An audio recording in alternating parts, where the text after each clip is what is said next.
Hello everyone! Welcome back to our channel, where we delve into the most chilling and spine-tingling stories you've ever heard. Today I have a tale that will keep you on the edge of your seat. Sit back, relax, and let's dive into this eerie experience together. The clock on the wall pointed to 9:45 p.m. I paused my work, leaned back on the sofa, and closed my eyes. As expected, the usual noisy commotion started upstairs. It had been this way since I moved in. Loud arguments every night, lasting until 10. I reported this to the property management a few times, but they didn't take it seriously. Eventually, I got used to it. Everything quieted down again, so I made myself a cup of instant coffee and returned to my computer. The article I'd been working on for 2 days wasn't coming together. The phone rang. It was the editor, Mr. Wang. "How's your article coming along?" he asked. "Still working on it," I replied. "Make sure it's ready by the 15th, he reminded me. "Don't worry, it'll be on time," I assured him. When I looked at the calendar, it was the 9th. I had 5 or 6 days left. Staring at the few lines I'd written, my mind was a jumble. Truth be told, after 2 years of writing the Night Tales column, I felt like I had hit a creative wall. My friends thought I was odd, being a girl fascinated by horror and the supernatural. They didn't understand I did it for a living. Writing was my dream, but making it a career was tough. 2 years ago, just as I was about to give up, Mr. Wang from the magazine reached out to me. He admired my writing and offered me the Night Tales column. I had no choice. It was an opportunity I couldn't pass up. Though I had no prior experience writing supernatural stories, I quickly got the hang of it. Over time, I became obsessed with all things eerie, and my initial fear vanished. Curiosity is crucial for a writer of supernatural stories. I was curious about the arguments upstairs and often thought about investigating. But I didn't want my curiosity to affect my life or be seen as a busybody by my neighbors. After all, life isn't always filled with strange occurrences. I was typing away on my keyboard when there was a knock at the door. It was almost midnight. Who could it be? Opening the door, I saw a stranger, a man in his 30s, looking pale and haggard in a wrinkled gray suit, white shirt with an open collar and flip-flops. He stood there rubbing his hands, his eyes darting nervously. I regretted opening the door so readily.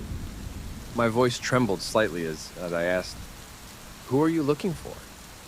He bit his lip and said, "I'm not a bad person. I live upstairs." I wasn't convinced and waited for him to continue. "I forgot my keys and my wife is out playing cards. Can I use your phone?" he asked, clearly uneasy. Hesitating for a moment, I let him in out of curiosity.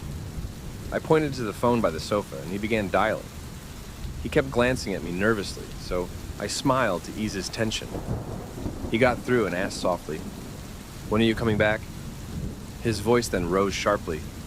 "What do you mean you're staying out?" I frowned. Seeing my displeasure, he covered the mouthpiece and smiled apologetically. "My wife is staying out tonight," he said, and abruptly slammed the phone down. I glared at him. He apologized again and left quickly, leaving me disappointed. I had hoped for a more mysterious story, but it seemed like mundane domestic drama. Curious, I picked up the receiver and hit redial. A cold voice said, "The number you dialed is not in service." My mind went blank and I felt a chill down my spine. I wanted to confront the man, but I lacked the courage to open the door. Instead, I went to bed, unable to shake his image and voice from my mind. The next morning, I was awakened by a knock. Groggy, I opened the door to find my friend Jack with breakfast. "Still sleeping? I brought you some food," he said with a smile. "Thanks, I'll wash up," I replied. I didn't particularly like Jack, but I admired his persistence. He had been rejected by me numerous times, but never gave up. Always cheerful and hopeful. As we ate, I told him about the previous night's encounter. He listened intently, frowning occasionally. "Didn't you think about going upstairs to check?" he asked. "No, I was too scared," I admitted. He chuckled. "I thought you were braver than that." I glared at him, not amused. "Maybe it was just your imagination," he suggested. "You've been working too hard." I didn't argue, feeling a bit angry. "How about I stay with you tonight and we investigate together?" he offered. I refused, not wanting to give him an excuse to stay. That evening, I went to the property management office. Mr. Chen, the manager, put down his newspaper and looked at me. Miss, we've told you before, no one lives upstairs, he said. But I've heard noises, I insisted. He frowned. Fine, let's go check again. He brought a security guard, Roy, and we went upstairs. Roy knocked hard, but there was no response. See? No one's there, Mr. Chen said. But I heard something, I insisted. We'll check again tonight, he conceded. But if there's nothing, please don't bother us again. That night, Roy and another guard, James, arrived at my place at 9:30 p.m. I welcomed them, and we waited. At 9:45, the noises started again. I felt vindicated. See, I wasn't imagining it, I said. Roy and James rushed upstairs, but there was no response. From the peephole, it was dark inside. They returned, puzzled. We'll keep an eye on it, Roy promised, but I could see their skepticism. The next day, Jack called to check on me. I assured him I was fine, but I was more confused than ever. For the next 2 nights, nothing happened. I began to doubt my sanity. Jack visited again, concerned. You should take a break, he suggested. I shrugged it off, but I knew he was right. That night, as we talked, the noises returned. Jack ran upstairs, but the door remained closed. The noises stopped at 10 p.m. sharp. Back in my apartment, I handed Jack a cigarette. Every night it starts at 9:45 and ends at 10. It's been like this for weeks. This is strange, he admitted. Let me stay with you a few nights. I declined again, not wanting to give him hope. After Jack left, there was another knock at my door. It was the same man, looking just as disheveled. Sorry to bother you again, he said. I asked if he needed the phone, but he shook his head.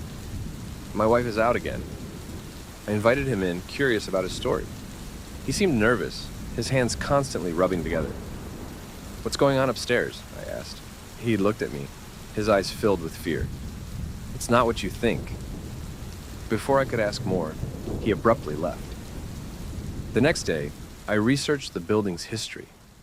To my shock, I discovered that the apartment above me had been vacant for years after a tragic incident.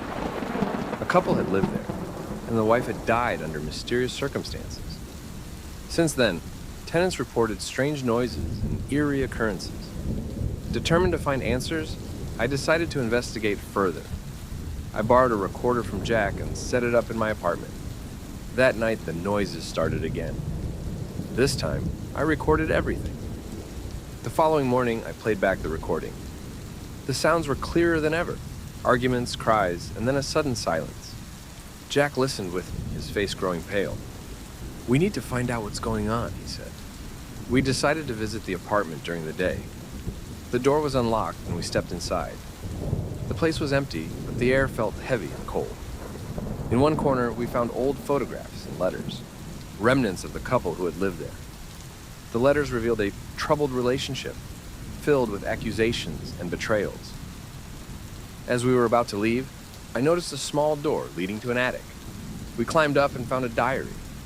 The last entry was chilling. The wife had suspected her husband of having an affair and had confronted him. That night, she had vanished. Suddenly, we heard footsteps below. We froze, listening as the steps grew louder. Jack motioned for me to stay quiet, and we waited. The footsteps stopped right below us.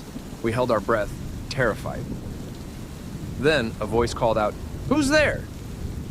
It was Roy, the security guard. Relieved, we climbed down and explained what we found. Roy listened, his face serious. This place has a dark history. Many have heard the noises, but no one knows the truth. Determined to uncover the mystery, we spent the next few days researching the couple. We discovered that the husband had been accused of his wife's disappearance, but was never charged due to lack of evidence. One night, as I was reviewing the diary, the noises started again. This time, they were different, more intense, almost desperate. I grabbed the recorder and listened closely. The argument reached a peak, and then there was a scream, followed by silence. My heart pounded as I realized I was hearing the wife's final moments. The next morning, I showed the recording to Jack and Roy. We need to find out what happened to her, I said. Roy nodded. I know someone who might help. He introduced us to an old detective, Mr. Lee, who had worked on the case. Mr. Lee listened to our story and agreed to help.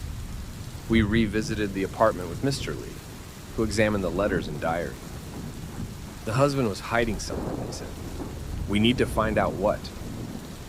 Over the next few days, we pieced together the couple's history. The husband had been involved in shady dealings, and his wife had discovered his secrets. One night, as we were discussing our findings, the noises started again. This time they were louder, more insistent. We rushed upstairs, determined to find the source. In the attic, we discovered a hidden compartment. Inside, we found a small box containing a locket and a note. The note was a confession from the husband, admitting to his wife's murder and hiding her body in the walls. Horrified, we contacted the authorities, who confirmed our findings. The husband's confession led to the discovery of the wife's remains, and the case was finally closed. The noises stopped, and the building returned to normal. I wrote about the experience for my column, and the story became a sensation. Jack and I grew closer through the ordeal, and I began to appreciate his presence in my life. As I reflect on the events, I realize that curiosity and persistence can uncover the truth, even in the darkest of stories. Thank you for joining me on this journey. Stay curious, stay safe, and until next time, keep your eyes and ears open. You never know what you might discover.